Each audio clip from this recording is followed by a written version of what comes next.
샬롬, 사랑하는 횃불 공동체 성도 여러분, 잘 지내고 계시지요? 요즘 오미크론 확산세가 너무나도 정말 감당할 수 없을 만큼 빠르게 번지고 있어서 여러분들의 건강이 늘 염려됩니다. 항상 잘 또 현명하게 대처하시고 또 필요한 것들을 잘 여러분들이 미리미리 좀 선제적으로 아, 행동하셔서 어려움 겪지 않으시기를 정말 간곡히 부탁드립니다. 오늘은 지난 시간에 이어서 사마리아 여인과 예수님의 그 이야기를 좀 더 이어가 볼까 합니다. 우리 4장 내용이었고요. 4장 내용을 토대로 해서 한번 다시 이 내용을 한번 살펴보도록 하겠습니다. 지난 시간 얘기를 먼저 잠깐 드리려고 합니다. 예수를 만났던 사마리아 여인. 사마리아 여인은 늘 똑같은 시간에 즉 정오에 물을 길러 가죠. 아무도 없기 때문에 그렇습니다. 자, 여러분들이 앞으로 이제 성경에 나오는 뭐 몇 시 몇 시가 나오잖아요. 그 몇 시 몇 시가 나오면 거기다가 6을 더하면 우리 시간하고 맞게 됩니다. 즉, 이 여인이 6시에 물을 길러 갔다는 얘기는 우리 6을 더하게 되면 12시 정오가 되는 거죠. 그렇게 계산하시면 되겠습니다. 자, 뜻하지 않게 이상한 사람을 이 여인은 만나게 됩니다. 그것도 사마리아인도 아닌 유대인을 만나게 되죠. 하지만 그 만남은 그녀에게 뜻밖의 선물을 가져다 줬습니다. 그래서 그녀는 본인이 야곱의 우물에서 만났던 이가 구세주임을 확신하고 그는 새로운 인생을 살게 되는 그러한 하나의 터닝 포인트를 경험하게 됩니다. 그래서 그녀는 다시 동네로 가서 늘 사람들을 기피했던 그의 과거 행적과 달리 사람들을 이끌고 예수께 오는 장면이 바로 오늘 내용이고요.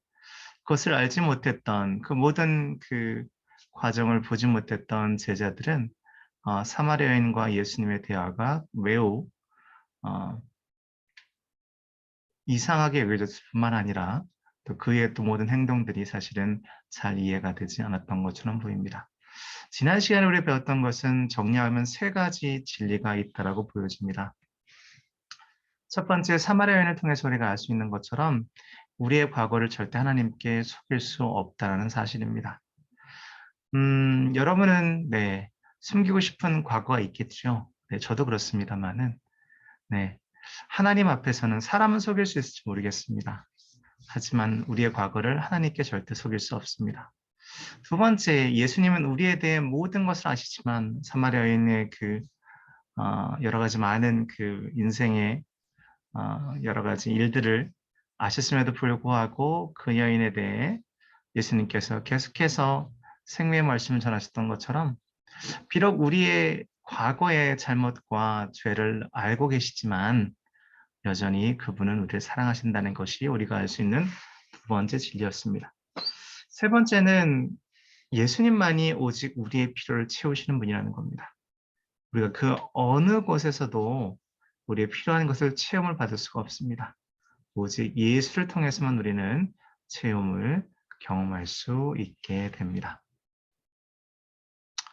자, 그러면 사마리아 여인은 지금 보니까 주전자를 두고 동네로 가는 장면이 오늘 본 말씀에 등장하게 되지요. 그 여자가 물통을 버려두고 마을로 달려가서 사람들에게 늘 사람들이 두렵고 사람들의 시선이 따가워서 그들을 피해 정말 햇빛이 쨍쨍 내리쬐는 그러한 정오에 물을 길었던 그 여인이 담대하게 마을로 가서 사람들에게 이렇게 전합니다. 다들 와서 좀 보십시오. 나의 과거를 죄다 말해준 사람이 있습니다. 이분이 그리스도가 아닐까요? 라고 얘기합니다. 사람들이 마을에서 나와 예수님께 모여들었다. 자, 여러 가지 이야기를 우리가 할 수 있겠는데요. 첫 번째 우리가 주목할 것은 무엇이 그녀로 하여금 동네로 달려가게 했을까입니다. 여러분 아마 해답을 알고 계실 것 같긴 해요. 지금 그녀에게 가장 중요한 것은 뭐였냐면 예수님과의 대화를 통해서도 그녀가 얘기했던 것처럼 이렇게 더운 날에, 더운 시간에 물을 길고 싶지 않아요. 당신께서 나에게 생수를 주신다고 했으니까 그 생수를 나에게 달라라고 얘기했죠. 그녀는 그 생수가 우리가 직접 마시는 물이 아님을 깨닫게 된 것 같고요. 지금 그녀에 있어서 가장 중요한 무엇인가를 얻은 것처럼 보여집니다. 그래서 그녀가 왜 야곱의 우물까지 왔는지 그 목적을 완전히 지금 다 잊어버리고 아니면 그것을 우선순위에서 내려놓고 지금 새로운 일을 하게 됐다는 겁니다. 자, 사마리아인과 물주전자. 왜 그녀는 물주전자를 두고 갔을까요? 분명 보니까 물통을 버려두라고 돼 있잖아요. 왜 그랬을까요? 첫 번째, 뭐 더 이상 필요하지 않아서, 네. 이러한 그 생각을 할 수 있을 것 같아요. 더 이상 필요하지 않아요. 나는 지금 그보다 더 중요한 것을 만났어요라고 얘기하는 거죠. 두 번째는 다시 돌아올 것이므로, 내가 다시 올 건데 뭐, 다시 예수님께 사람들을 데려올 건데, 어쩌면 그녀는 확신에 찼던 것 같습니다. 이 얘기는 여러분과 저에게도 굉장히 중요한 얘기인 것 같습니다. 주의를 하게 될 때 우리는 하나님을 신뢰하고 확신에 차는 마음으로 해야 될 것 같습니다. 두려움 없이. 세 번째, 주님이 채워주실 거라 믿었기 때문에 나의 영혼의 갈급함도 채워주실 거고 또 주님이 필요하시다고 하니까 쓰시고 또 채워주지 않으실까라는 생각을 했겠죠. 그 외에도 여러 가지 많은 여러분들이 생각할 수 있는 것들이 있다고 생각되어집니다. 하지만 여기서 중요한 것은 뭐냐면 그녀의 삶의 우선순위를 정할 때 그 우선순위에 더 이상 물은 이 물 주전자는 그 메뉴에 있는 것이 아니었다라는 거죠. 자, 사마리아 여인은 간증을 합니다. 그녀가 얼마나 자기의 이야기를 하고 싶었을까요? 그것을 하지 못했던 그녀가 아무런 수치심과 두려움 없이 간증을 하게 됩니다. 다들 와서 좀 보세요. 나의 과거를 죄다 말해준 사람이 있습니다.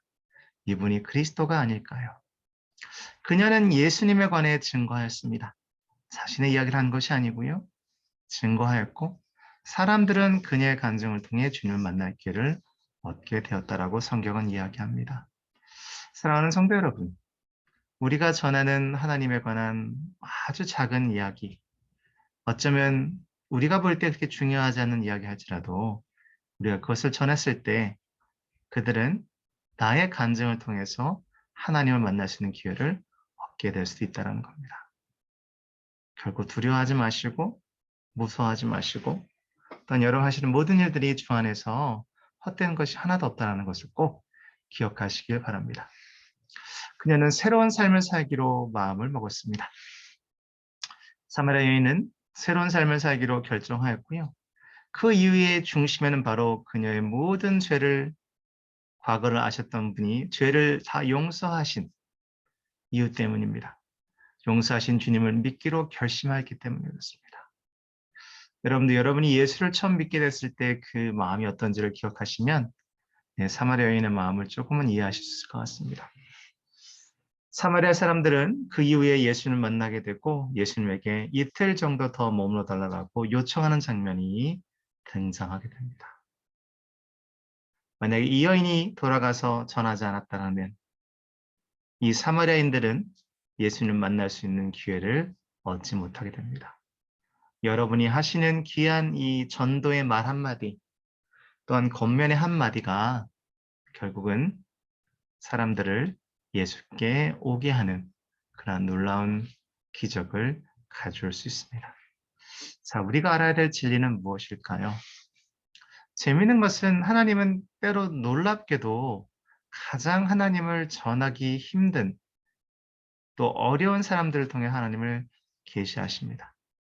무슨 얘기냐면 만약에 사마리아 동네에 예수에 대해서 아니면 하나님에 대해서 좀 더 아는 사람이 있었거나 또한 그 동네의 많은 사람들이 존경할 만한 사람에게 예수님과 만날 기회가 있어서 그가 전했다 한다면 더 쉽게 예수님을 따랐겠지만 이렇게 예수님이라는 분, 그리스도라는 분을 전하기 가장 힘들고 어쩌면 사람들이 가장 신뢰하지 않는 사람을 통해서 하나님 스스로를 드러내시기 때문에 이것은 매우 파괴력이 있다라는 거죠. 여러분이 생각할 때 나는 뭐 조금 수줍기도 하고 나는 이런 걸 해본 적도 없고 나는 무엇을 전해야 될지 모른다 할지라도 하나님께서 쓰시고자 하면 여러분 쓰실 수 있으니까 전혀 두려워하지 말고 이 사마리아 여인처럼 와서 보라. 그래서 우리는 결국은 예수님께 사람들을 인도하는 자입니다. 우리 스스로가 예수님이 될 수 있는 것도 아니고요. 우리 스스로가 진리를 갖고 있다고 얘기하는 것이 아닙니다. 진리를 체험한 우리는 이 진리가 그들에게도 갈 수 있도록 그들에게 길을 열어주는, 그들을 주님께 인도하는 그런 인도자가 되어야 될 것입니다. 또 우리가 하려야 될 진리는 바로 이것입니다. 우리는 주님에게 주목하고 그분의 말씀에 집중해야 됩니다. 자, 처음에 사마리아 여인을 통해서 예수님을 알게 됐고요. 예수님을 그들은 만나게 됐습니다. 하지만 그들이 예수를 더 열심히 믿게 된 것은 바로 예수님 말씀을 듣고 더 많은 사람들이 믿게 되었다거든요. 자, 우리가 착각하지 말아야 될 부분이죠. 우리가 비록 누구를 하나님께 인도한다 할지라도 우리는 거기까지가 우리의 몫이라는 겁니다. 그 이후에 하나님께 집중하는 삶. 여러분도 그렇지만 인도자인 우리도 그렇지만 더 인도받은 자들도 그렇게 해야 된다는 거죠. 분명히 오늘 우리가 공부하고 있는 요한복음 4장의 사마리아 여인의 이야기에서 하나님 우리에게 영원히 목마르지 않은 샘물 주셨고 내가 지금 목마르다면 우리는 무조건 하나님 앞으로 가야 된다라고 지난주에 얘기했습니다. 자, 지금 우리가 하나님 앞에서 영혼의 갈증이 해결되었다면 우리는 이제 세상으로 달려가야 됩니다. 마치 사마리아 여인처럼 우리는 달려가는 과정 가운데 우리는 때로 넘어지기도 하고 지치기도 하고 힘들겠지만 주님이 채우신다는 확신을 가지고 우리는 용기를 내야 될 줄로 믿습니다. 자, 오늘의 말씀을 이해하려면 이 부분이 한번 우리에게 필요한 것 같아요. 내가 전한다고 믿을까? 사마리아 여인, 가장 그 동네에서 멸시와 조롱의 대상이었던 그녀가 전한 말도 하나님께서 함께 하시니까 사람들의 마음을 움직였습니다. 두려워하지 마십시오. 그래서 주저없는 믿음이 필요합니다. 우리가 주저하는 순간 우리는 우리 안에 불신앙이 싹트게 됩니다. 주님을 끝까지 신뢰하십시오. 우리는 씨 뿌리는 자고 증인의 삶을 살아야 되는 자들입니다. 여기까지가 우리의 몫입니다. 이것을 여러분들 잘 감당할 수 있도록 하나님의 말씀을 잘 묵상하고 또한 승리할 수 있도록 성령의 도우심을 받으시기를 주의 이름으로 축원을 드립니다. 자, 사마리아 여인의 이야기 요약을 좀 해볼까 합니다. 저는 이 말씀을 공부하면서 이 6가지를 나누고 싶은데요. 첫 번째, 사마리아를 통해서 우리가 발견한 것은 완벽한 사람이 될 필요는 없습니다. 내가 완벽해야지 하나님의 축복받는 자들이 아닌 거죠. 우리는 완벽하지 않더라도 하나님께서 우리를 하나님의 것으로 채우시면 우리는 하나님의 필요한 자들이 될 수 있습니다. 두 번째, 모든 것을 다 알 필요도 없습니다. 물론 열심히 주님을 알아가야 되는 것은 당연한 것인데요. 우리가 모든 것을 다 알아야 뭘 할 수 있다. 이런 마음도 내려놓으셔야 될 것 같습니다. 멀리 갈 필요도 없습니다. 사마리아 여인은 그가 가장 잘 아는 동네로 가서 자기가 속해 있는 동네로 갔다라는 거죠. 멀리 우리가 선교도 가고 그 일도 충분히 우리가 해야 될 일인 게 합니다만은 먼저 사마리아 여인을 이야기를 통해서 우리가 배운 것은 멀리 갈 필요 없이 여러분 주변에 주님을 알지 못하는 자들에게 주님을 전하는 것이 필요합니다. 또한 물 주전자를 놓고 갔던 사마리아 여인처럼 우리는 우리 삶의 우선순위를 정할 필요가 있습니다. 무엇이 가장 우선이 되는지, 하나님이신지 아니면 나의 재정적인 것이든지 내 아이인 건지 잘 정하실 필요가 있습니다. 다섯 번째, 간증을 나누셔야 되죠. 간증을 나누는 것은 매우 중요합니다. 여러분 이야기를 들려주세요. 여섯 번째, 예수님을 주목하는 삶을 살아야 됩니다. 사마리아 여인만 주목한 것이 아니라 사마리아 여인의 말을 듣고 예수께 온 사마리아인들은 예수님께 주목하니까 그들이 더 많은 사람을 믿게 되었다고 얘기합니다. 여러분과 저의 삶은 주님을 주목하는 삶을 살아야 될 것으로 믿습니다. 이 사마리아 여인, 어쩌면 가장 천대받았던 이 여인을 통해서 예수 그리스도는 사마리아 여인이 속해 있는 그 동네를 복음으로 온전히 구원하셨습니다. 그러나 내가 주는 물은 마시는 사람은 영원히 목마르지 아니할 것이요 내가 주는 물은 그 사람 속에서 영생에 이르게 하는 샘물이 될 것이다. 우리도 샘물이 되어야 할 것입니다. 샘물을 얻었으니 샘물을 나눠주시는 분대로 여러분들이 항상 주의 일에 헌신할 수 있도록 2022년도는 정말 여러분이 지금까지 지났던 어떤 해보다 더 주의 일에 헌신하는 그러한 귀한 복된 삶을 다 이루시기를 주의 이름으로 축원을 드립니다. 다음 주 금요일에는 아직 사장이 안 끝났어요. 네, 예수님의 두 번째 기적인 신하의 아들 보시신 주님에 대해서 우리가 공부해 보도록 하겠습니다. 자, 이 신유, 치유는 어떻게 우리에게 예수 그리스도를 드러낼 수 있을지 다음 주에 같이 공부하도록 하겠습니다. 여러분, 곧 사순절이 시작이 됩니다. 이제 우리가 함께 좀 더 기도하고 말씀을 또 집중하며 이것이 지금 우리의 삶을 살고 있을 때 우리를 지탱하는 그러한 버팀목이 될 수 있도록 여러분들 주의 말씀을 잘 의지하시고 또 기도의 생활도 게을리하지 마시기 바랍니다. 축복합니다. 사랑합니다. 우리 주일날 뵙도록 하겠습니다. 감사합니다.